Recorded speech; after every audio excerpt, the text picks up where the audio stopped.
श्री गणेशाय नमः। श्री जानकी वल्लभो विजयते। श्रीमद् वाल्मीकि रामायण दूसरा अध्याय। नारद सनत कुमार संवाद। सुदास या सोमदत्त नामक ब्राह्मण को राक्षसत्व की प्राप्ति तथा राम कथा श्रवण द्वारा उससे उद्धार। ऋषियों ने पूछा, महामुने, देवर्षि नारद मुनि ने सनत कुमार जी से रामायण संबंधी संपूर्ण धर्मों का किस प्रकार वर्णन किया था? उन दोनों ब्रह्मवादी महात्माओं का किस क्षेत्र में मिलन हुआ था? तात, वे दोनों कहाँ ठहरे थे? नारद जी ने उनसे जो कुछ कहा था वह सब आप हम लोगों को बताइए। सूत जी ने कहा, मुनिवरों, सनकादि महात्मा भगवान ब्रह्मा जी के पुत्र माने गए हैं। उनमें ममता अहंकार का तो नाम भी नहीं है। वे सब के सब ऊर्ध्ववेत्ता नैष्ठिक ब्रह्मचारी हैं। मैं आप लोगों से उनके नाम बताता हूँ, सुनिए। सनक, सनंदन, सनत कुमार और सनातन, ये चारों सनकादि माने गए हैं। ये भगवान विष्णु के भक्त और महात्मा हैं। सदा ब्रह्मा के चिंतन में लगे रहते हैं, बड़े सत्यवादी हैं और सहस्त्रों सूर्यों के समान तेजस्वी तथा मोक्ष के अभिलाषी हैं। एक दिन वे तेजस्वी ब्रह्मपुत्र सनकादि ब्रह्मा जी की सभा देखने के लिए मेरु पर्वत के शिखर पर गए। वहां भगवान विष्णु के चरणों में प्रकट हुई परम पुण्यमयी गंगा नदी, जिन्हें सीता भी कहते हैं, बह रही थी। उनका दर्शन करके वे तेजस्वी महात्मा उनके जल में स्नान करने को उद्यत हुए। ब्राह्मणों, इतने में ही देवर्षि नारद मुनि भगवान के नारायण आदि नामों का उच्चारण करते हुए वहां आ पहुंचे। वे नारायण, अच्युत, अनंत, वासुदेव, यज्ञेश, यज्ञपुत्र, राम, विष्णु, आपको नमस्कार है, इस प्रकार भगवान नाम का उच्चारण करके संपूर्ण जगत को पवित्र बनाते और एकमात्र लोक पावनी गंगा की स्तुति करते हुए वहां आए। उन्हें आते देख महातेजस्वी सनकादि मुनियों ने उनकी यथोचित पूजा की और नारद जी ने भी उन मुनियों को मस्तक झुकाया। उसके बाद वहां मुनियों की सभा में सनत कुमार जी ने भगवान नारायण के परम भक्त मुनिवर नारद जी से इस प्रकार कहा। सनत कुमार बोले कि महाप्राज्ञ नारद जी, आप समस्त मुनीश्वरों में सर्वज्ञ हैं। सदा श्री हरि की भक्ति में आप तत्पर रहते हैं। अतः आपसे बढ़कर दूसरा कोई नहीं है। इसलिए मैं पूछता हूँ, जिनसे समस्त चराचर प्रकट हुई है और जो ये गंगा जी जिनके चरणों से प्रकट हुई, उन श्री हरि के स्वरूप का ज्ञान कैसे होता है? यदि आपकी हम लोगों पर कृपा हो तो हमारे इस प्रश्न का यथार्थ रूप से विवेचन कीजिए। नारद जी ने कहा कि जो पर से भी परतर है, उन परम देव श्री राम जी को नमस्कार है। जिनका निवास स्थान परम धाम उत्कृष्ट से भी उत्कृष्ट है तथा जो सगुण और निर्गुण रूप हैं, उन श्री राम जी को मेरा नमस्कार है। ज्ञान, अज्ञान, धर्म, अधर्म, विद्या और अविद्या, ये सब जिनके अपने ही स्वरूप हैं तथा जो सबके आत्म रूप हैं, उन आप परमेश्वर को नमस्कार है। जो दैत्यों का विनाश और नरक का अंत करने वाले हैं, जो अपने हाथ के संकेत मात्र से अथवा अपनी भुजाओं के बल से धर्म की रक्षा करते हैं, पृथ्वी के भार का विनाश जिनका मनोरंजन मात्र है और जो उस मनोरंजन की सदा अभिलाषा रखते हैं, उन रघुकुल दीप श्री राम देव जी को मैं नमस्कार करता हूँ। जो एक होकर भी चार स्वरूपों में अवितरण होते हैं, जिन्होंने वानरों को साथ लेकर राक्षस सेना का संहार किया है, उन दशरथ नंदन श्री रामचंद्र जी का मैं भजन करता हूँ। भगवान श्री राम के ऐसे ऐसे अनेक चरित्र हैं जिनके नाम करोड़ों वर्षों में भी नहीं गिनाए जा सकते, जिनके नाम की महिमा का मनु और मुनीश्वर भी पार नहीं पा सकते। वहां मेरे जैसे शुद्र जीव की पहुंच तो कैसे हो सकती है? जिनके नाम के स्मरण मात्र से बड़े बड़े पातकों की भी पावन हो जाते हैं, उन परमात्मा का स्तवन मेरे जैसा तुच्छ बुद्धि वाला प्राणी कैसे कर सकता है? जो द्विज घोर कलयुग में रामायण कथा का आश्रय लेते हैं, वे ही कृतकृत्य हैं और उनके लिए मैं सदा नमस्कार करना चाहिए।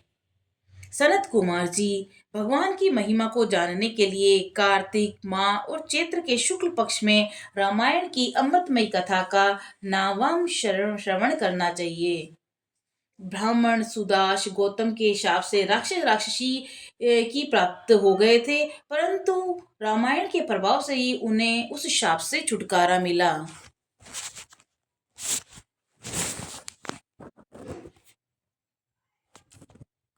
सनत कुमार ने पूछा कि मुनि श्रेष्ठ, संपूर्ण धर्मों का फल देने वाली रामायण कथा का किसने वर्णन किया है? सोदास को गौतम द्वारा कैसे श्राप प्राप्त हुआ? फिर वे रामायण के प्रभाव से किस प्रकार से शाप मुक्त हुए थे? मुने, यदि आप हम लोगों पर अनुग्रह करते हैं तो सब कुछ ठीक ठीक बताइए। इन सब बातों से हमें अवगत कराइए, क्योंकि भगवान की कथा वक्ता और श्रोता दोनों के पापों का नाश करने वाली है। नारद जी ने कहा कि ब्राह्मण, रामायण का प्रादुर्भाव महर्षि वाल्मीकि के मुख से हुआ है। तुम उसी का श्रवण करो। रामायण की अमृतमयी कथा का श्रवण 9 दिनों में करना चाहिए। सतयुग में एक ब्राह्मण थे जिन्हें धर्म कर्म का विशेष ज्ञान था, जिनका नाम था सोमदत्त। वे सदा धर्म के पालन में ही तत्पर रहते थे। वे ब्राह्मण सोदास नाम से विख्यात थे। ब्राह्मण ने ब्रह्मवादी गौतम मुनि से गंगा जी के मनोरम तट पर संपूर्ण धर्मों का उपदेश सुना था। गौतम ने पुराणों और शास्त्रों की कथाओं द्वारा उन्हें तत्व का ज्ञान कराया था। सोदास ने गौतम से उनके बताए हुए संपूर्ण धर्मों का श्रवण किया था। एक दिन की बात है, सोदास परमेश्वर शिव की आराधना में लगे हुए थे। उसी समय वहां उनके गुरु गौतम जी आ पहुंचे, परंतु सोदास ने अपने निकट आए हुए गुरु को भी उठकर प्रणाम नहीं किया। परम बुद्धिमान गौतम तेज की निधि थे।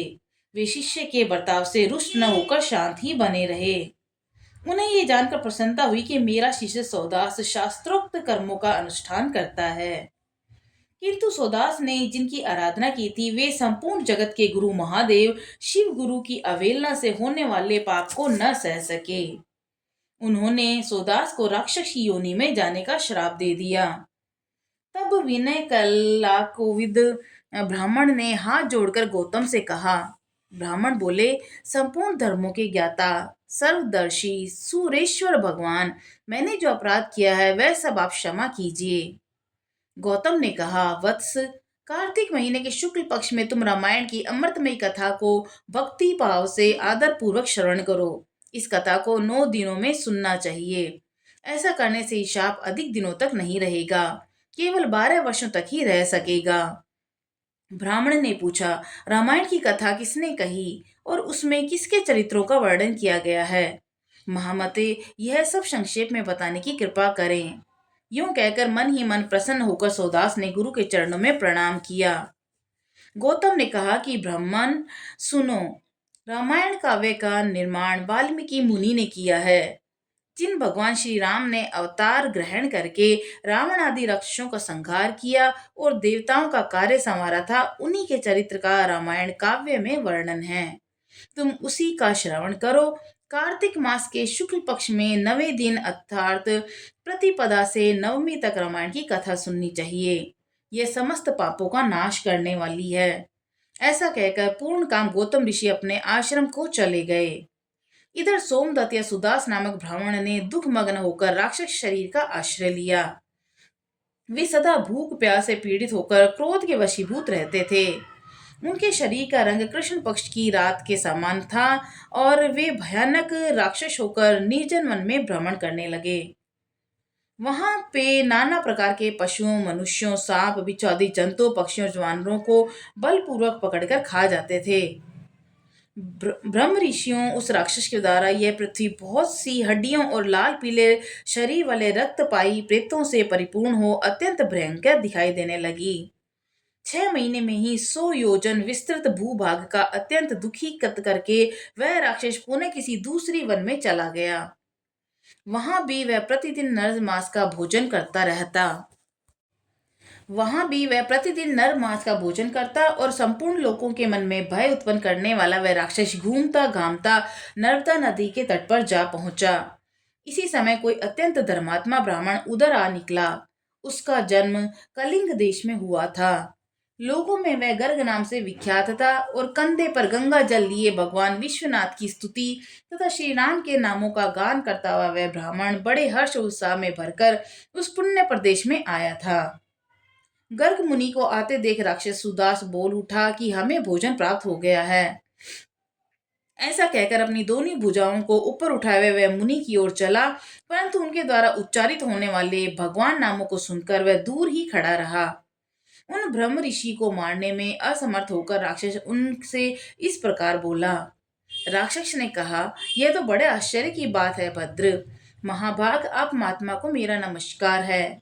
आप जो भगवान नामों का स्मरण कर रहे हैं, इतने से ही राक्षस भी दूर भाग जाते हैं। मैंने पहले कोटि सहस्त्र ब्राह्मणों का भक्षण किया है। ब्राह्मण, आपके पास जो नाम रूपी कवच है, वही राक्षसों के महान भय से आपकी रक्षा करता है। आपके द्वारा किए गए नाम स्मरण मात्र से हम राक्षसों को भी परम शांति प्राप्त हो गई है।